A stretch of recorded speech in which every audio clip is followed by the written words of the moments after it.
Le soleil du matin filtrant à travers les arbres, le millionnaire s'immobilisa à la vue d'un petit paquet reposant sur la mousse douce. Son souffle délicat flottait doucement, comme si la forêt elle-même protégeait l'enfant avec une ancienne protection chuchotante.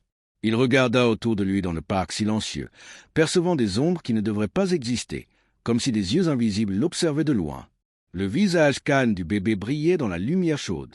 Pourtant, quelque chose dans l'air semblait étrange, lourd d'un avertissement non exprimé. Il se pencha lentement, tremblant d'une peur qu'il ne pouvait nommer, attiré par l'innocence enveloppée dans un pâle tissu tricoté. Un léger bruissement résonna derrière lui, distant mais précis, comme quelqu'un se retirant dans le silence plus profond des arbres. Aucun mot, aucune note près de l'enfant, aucun signe de lutte, seulement un silence inquiétant, qui semblait intentionnel plutôt qu'accidentel.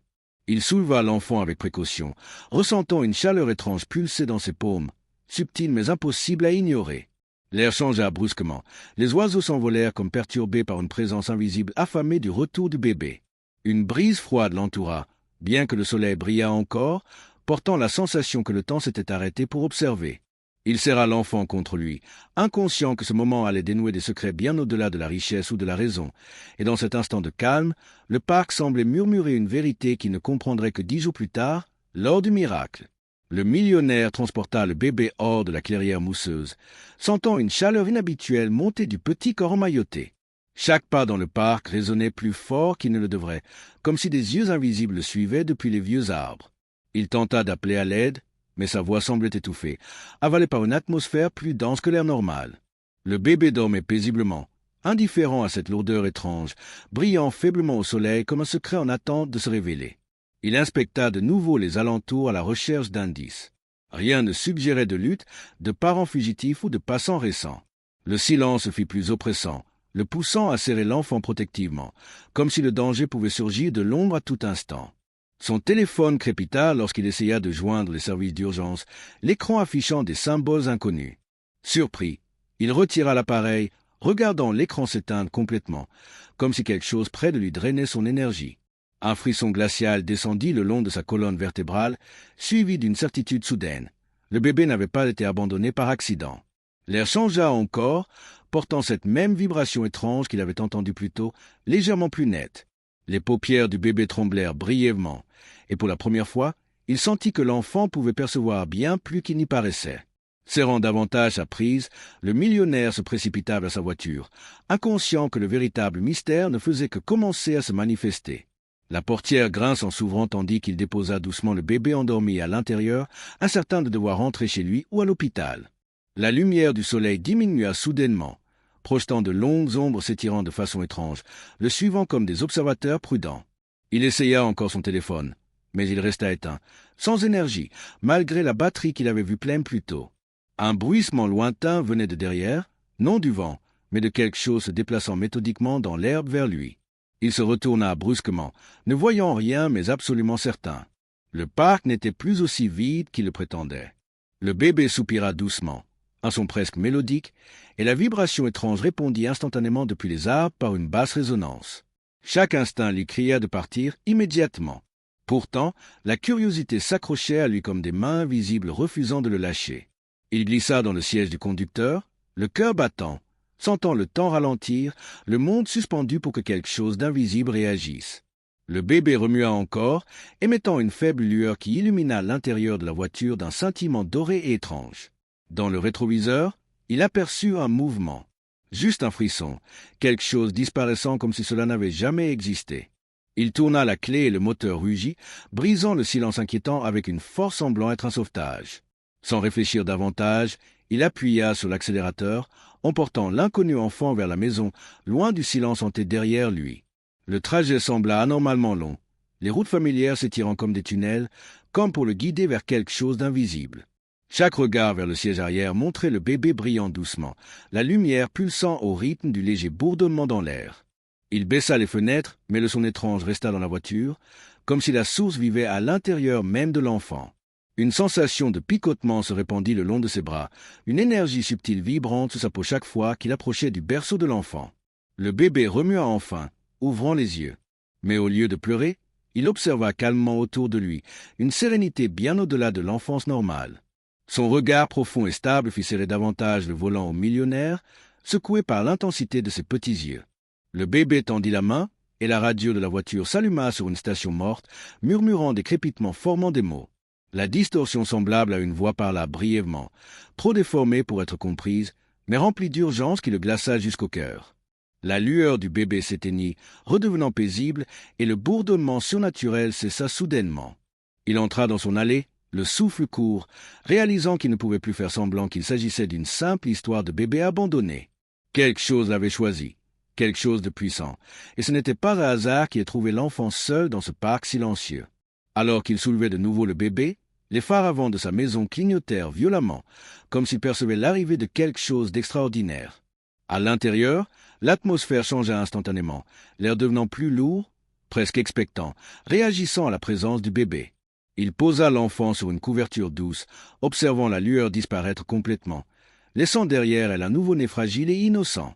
Un instant, il douta de tout ce qu'il avait vu, se demandant si la fatigue et la peur n'avaient pas transformé des événements simples en irréalité.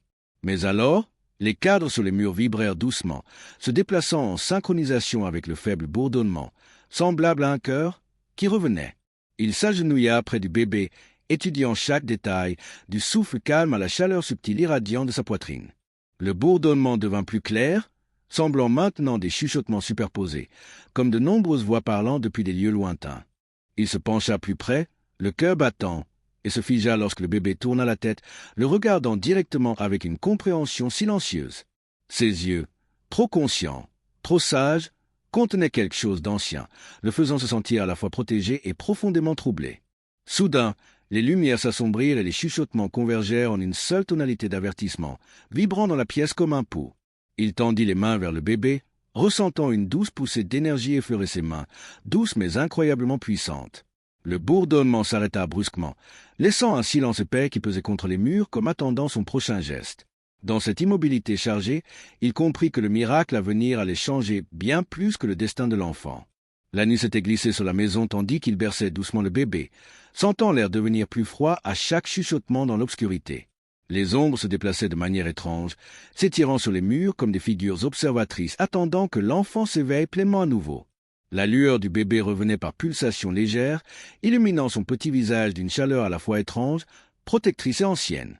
Il murmurait des mots apaisants, incertain que l'enfant comprenne, mais percevant une intelligence bien plus profonde que l'innocence d'un nouveau-né. Un bruit résonna depuis le couloir, pas fort, mais délibéré, comme si quelqu'un ou quelque chose testait doucement l'entrée. Son souffle se fit court lorsque le bébé agrippa sa chemise, ses petits doigts s'illuminant plus fortement, réagissant à ce qui persistait dehors.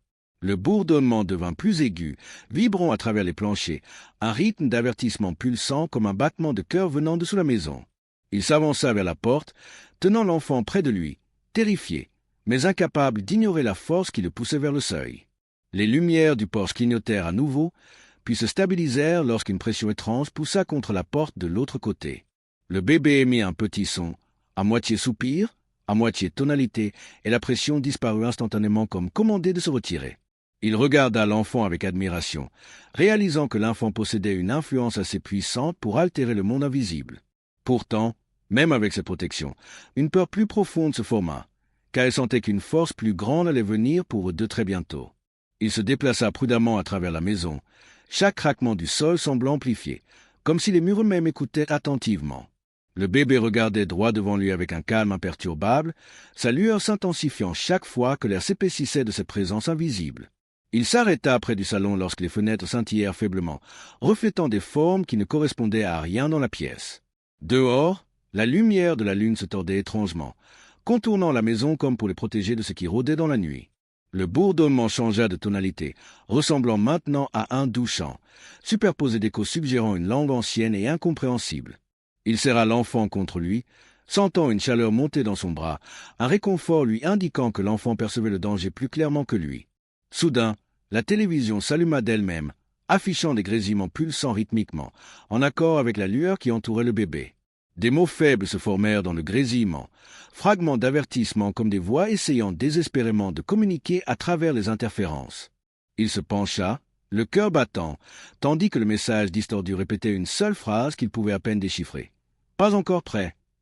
L'écran devint noir instantanément, plongeant la pièce dans l'obscurité, sauf pour la lueur dorée constante du bébé.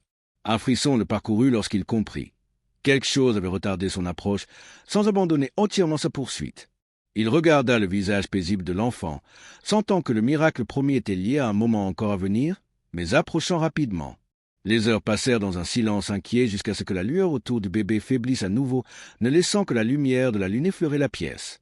Il posa l'enfant dans un berceau, mais le simple contact avec le matelas envoya une onde d'énergie à travers toute la maison. Les lumières clignotèrent, le verre trembla, et le bourdonnement monta comme une tempête rassemblée, tournant juste au-delà de la limite de la réalité. Il recula lentement, observant les yeux du bébé s'ouvrir à nouveau, rayonnant d'une conscience à la fois puissante et douce. L'enfant leva une petite main, et la pièce se figea instantanément, comme si le temps s'arrêtait pour écouter son ordre silencieux. Le bourdonnement s'adoucit en une seule tonalité basse, apaisante, protectrice, enveloppant la maison dans un bouclier invisible semblant incassable. Il sentit l'air s'alléger pour la première fois depuis le parc, comme si l'enfant avait calmé la force qui cherchait à les atteindre. S'avançant, il murmura une question qu'il n'aurait jamais imaginé poser à un nourrisson. « Que veux-tu me dire » Le bébé ne parla pas, mais une chaleur remplit la pièce, une réponse silencieuse portant un réconfort plus fort que les mots. Il sentit à nouveau une présence se former dehors, mais cette fois elle semblait hésitante, retenue par quelque chose que l'enfant projetait. Les fenêtres brillèrent faiblement, reflétant une lumière douce clignotant dans des motifs impossibles à reproduire naturellement. Puis, tout tomba dans le silence, préparant la maison pour un moment qu'il sentait destiné à tout redéfinir. Vers minuit, une vibration profonde secoua le sol, pas violente mais puissante, tremblant avec un but plutôt qu'une agressivité.